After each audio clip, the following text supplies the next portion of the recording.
All right, Tim, when y'all ready? All right, first off, just so very proud of our football team.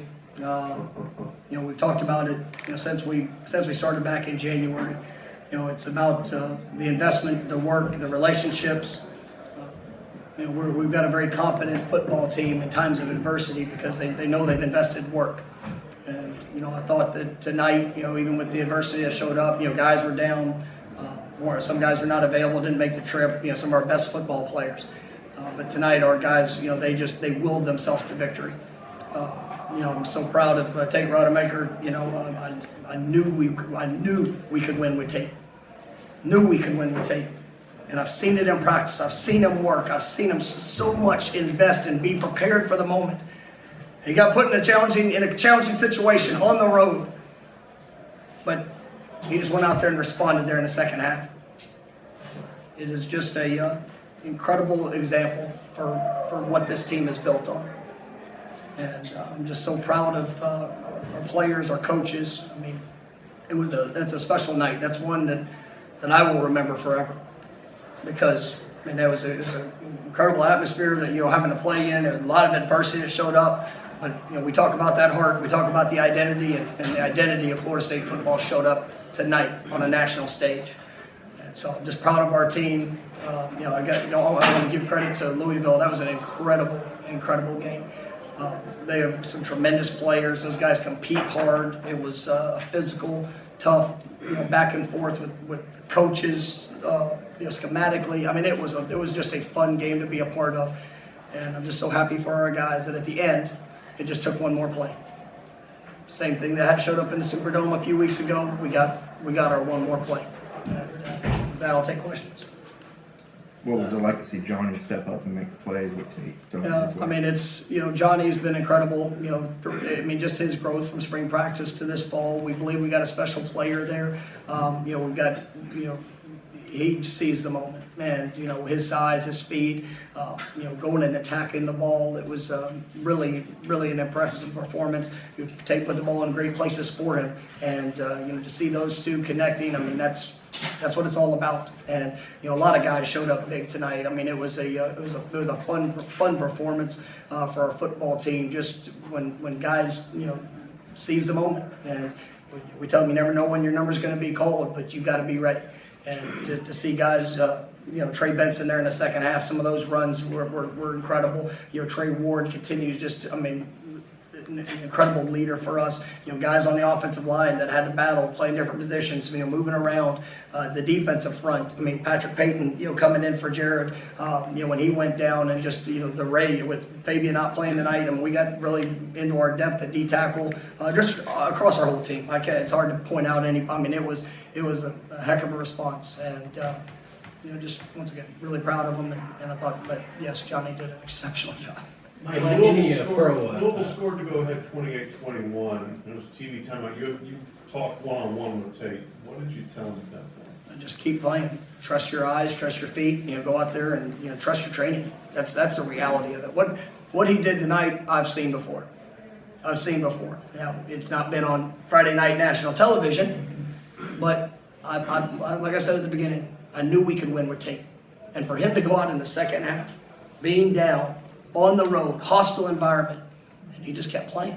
And, that was something, like I said, it was special. Any report on Travis? He was unavailable to come back in the game. We'll get back home and be able to reevaluate that. But Leg injury, knee? Was unavailable. Okay. Mike, with Tate, the first pass I think was an intentional grounding and then a pretty bad interception going in halftime. What did you tell him in that moment at halftime? Because it didn't look great those first two drives. And what changed? Was it just getting comfortable? You took a deep breath. You sitting there and that's part of this game. There's emotion in this game. It's he got put in a challenging situation, and it didn't go great at the beginning. But ultimately, he took a deep breath at halftime. We knew the plan of what we wanted to do, and he went out there and executed flawlessly there in the second half. Even on some of the incompletions that he threw, it was just like he was in control.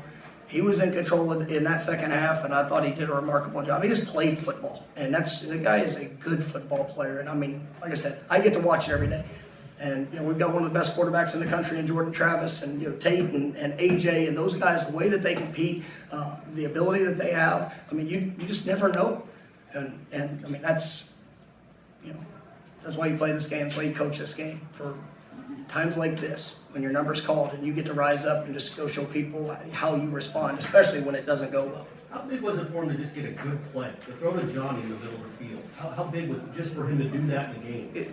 That's part of the deep breath. I mean, it's like you want it so bad, and ultimately he's taken absolutely a spin of football, and we've known that, and he's shown that time over time, and but his preparation, the things that we had in the game plan that he was able to go out and execute, and it's even some of the checks and things that we were able to put in, but he got out there and just did what he did in practice. And once you connect on the deep ball to Johnny, it probably puts you in a lot more comfortable situation, and and then he just continued to be our quarterback for that game and bringing us back to victory. I know he was probably spending more time talking to you or talking to Coach Tokarz in the box, but we said, well, what was Jordan doing? I mean, was Jordan talking to him?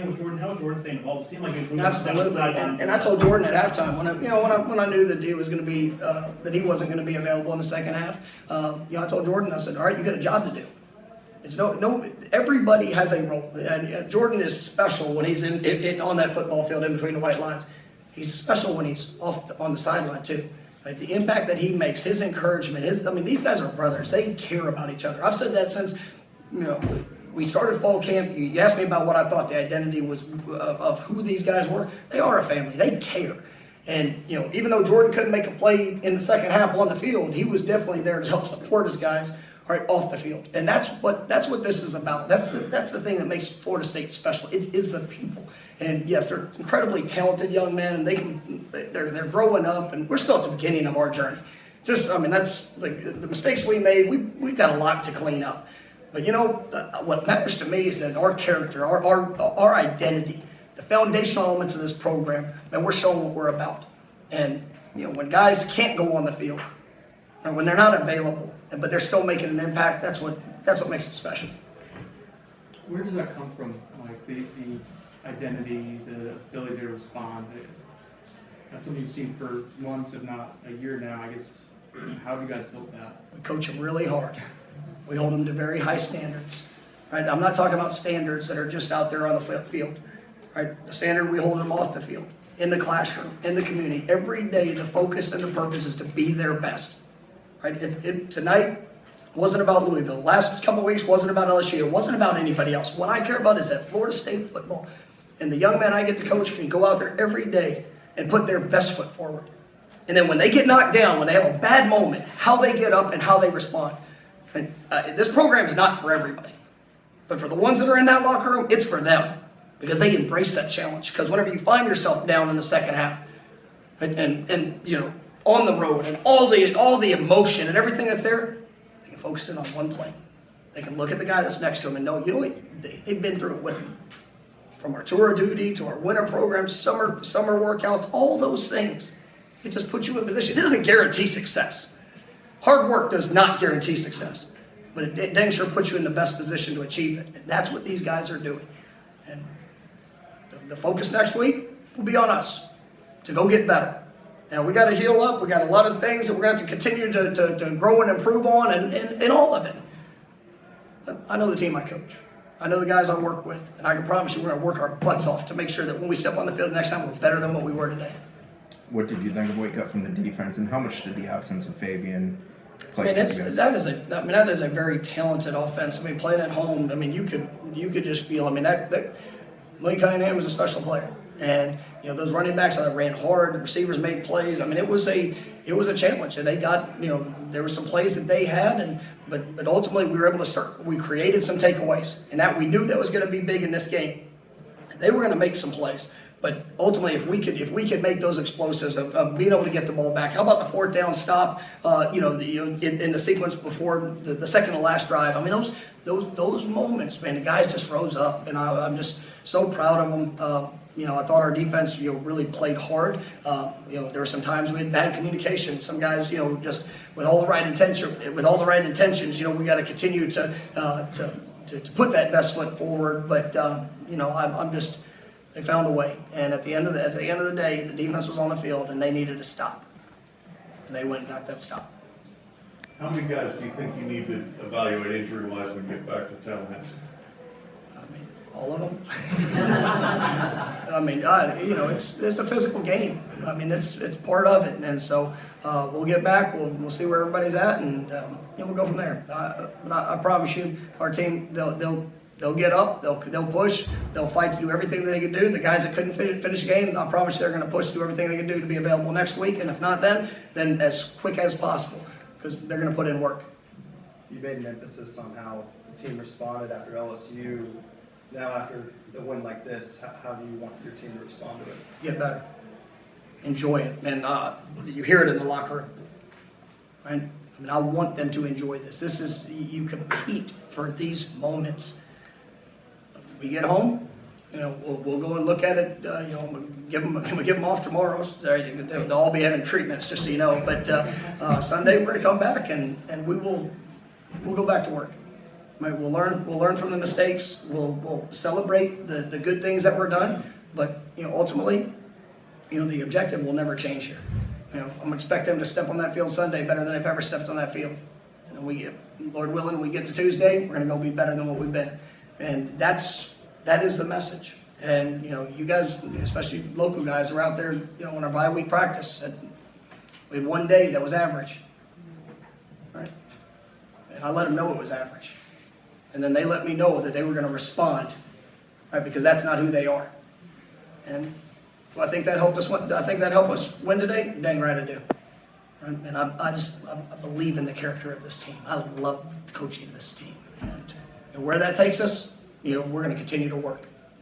But it's a special night and special performance by our football team, our coaches, and I do want to give a shout out to all the Seminole family that was here. I mean, unbelievable turnout. I mean, when you sit there in the third or fourth quarter and you hear that war chant playing, I like having to hear people boo because our fans are making that type of impact. So I appreciate it. Everybody that made the trip to Louisville. That was special tonight. Thank you.